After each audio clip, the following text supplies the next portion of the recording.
Salom do'stlar. Bugungi holat bilan qiziq holat bilan tanishtirib o'tmoqchiman. Demak, bemorimiz Nilufar opa, adashim Andijondan, Paxtabod tumanidan murojaat qilib kelgan. Necha kun bo'ldi kelganingizga? 5-kun. Bugun 5-kun, ha, 5 kun oldin demak. Bularda shikoyat juda ham uzoq va qiziq. 1 yil oldin ich qotish bo'yicha operatsiya o'tkazganlar. Endi o'zini yashash manzili bo'yicha demak qorin kesilgan bo'lgan, to'g'rimi? Laparotomiya deymiz. Qorin katta kesma orqali yo'g'on ichakni butkul olib tashlashgan hamda ingichkachakni to'g'ri ichakka ulab stoma chiqarib qo'yilgan.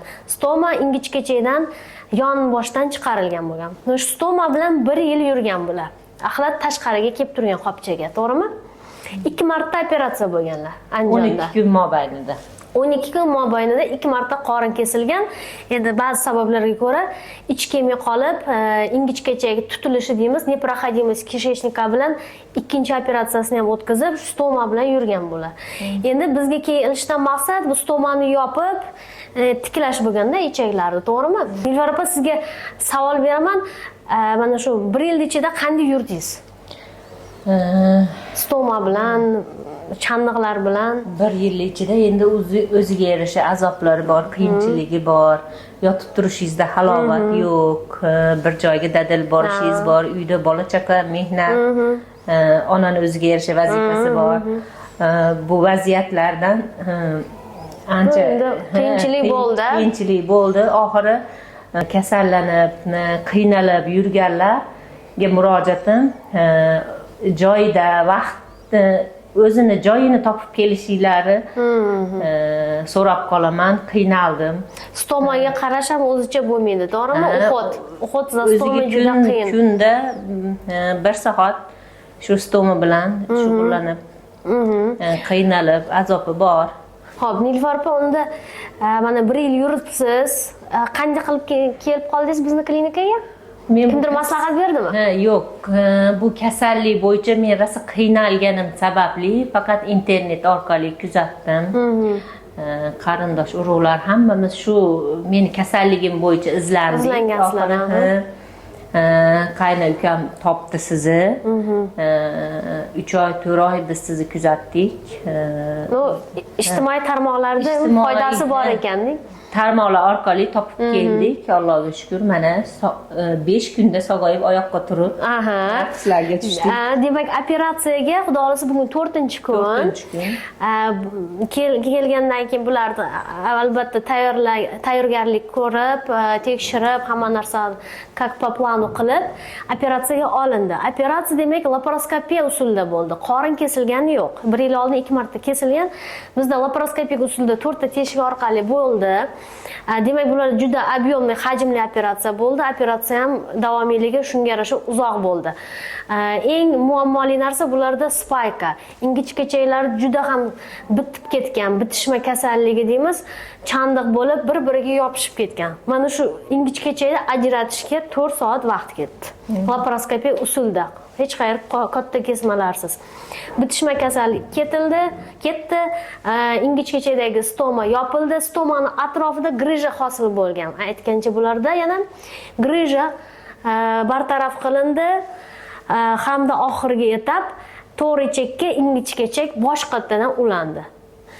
Chunki bularda oldingi ulangan anastomoz yopilib qolgan. U yoqdan axlat kelmaydi. Bugun 4-kun.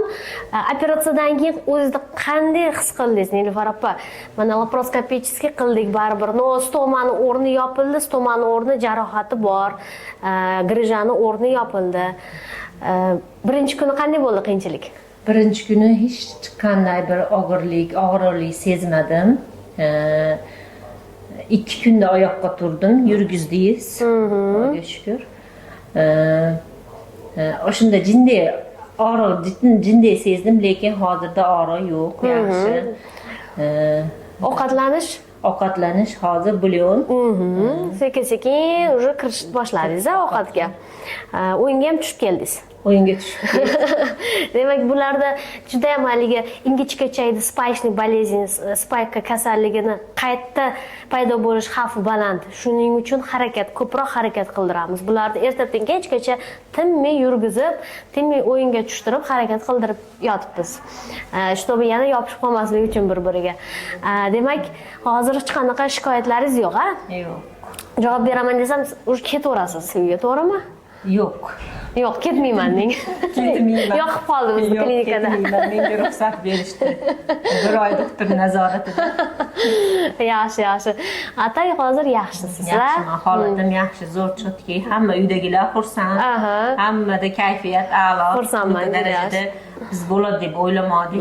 Mana hurmatli menga o'xshab kasallanib, ichak kasalliklari bilan qiynalib, azob chekib yurganlarga maslahatim, mana Gipokrat poliklinikasiga kelinglar. Mana adashib bemalol demak murojaat qilib kelgan nimalari to'g'ri oldimga kiribdi. Shunaqa kasalliklar bormi deb, yuring olib tushaman dedim oldiga. Yuring oldiga olib tushaman dedim. Yo'q, O'ztepada bo'ldi, ko'rdik, uchrashdik, bo'ldi dedi. Yo'q, holat yaxshi, zo'r. Narigi bular hozir boshqa bemor haqida gap ketyapti. Ular ham yaxshi, ulardan ham olamiz hali intervyu. Xudo xolisa. Hurmatli kuzatuvchilar, demak, barchaga sog'lik, salomatlik tilagan holda qanaqadir shikoyat, nimadir savollar bo'ladigan bo'lsa, bemalol murojaat qilishlaring mumkin. Biz har doim tayyormiz yordam berishga. Sizga ham sog'lik, boshqa operatsiya bo'lmang, oxirgisi bo'lsin. Alloh bizga sizni ro'baro qilganiga ham Allohga behisob shukr. Rahmat. Boringizga shukr. Ota-onangizga, uydagilarim duo qilishdi. Shunday qizni dunyoga keltiribdi. Rahmat, sog' bo'linglar. Rahmat. Kasal bo'lmanglar. Hammaga rahmat.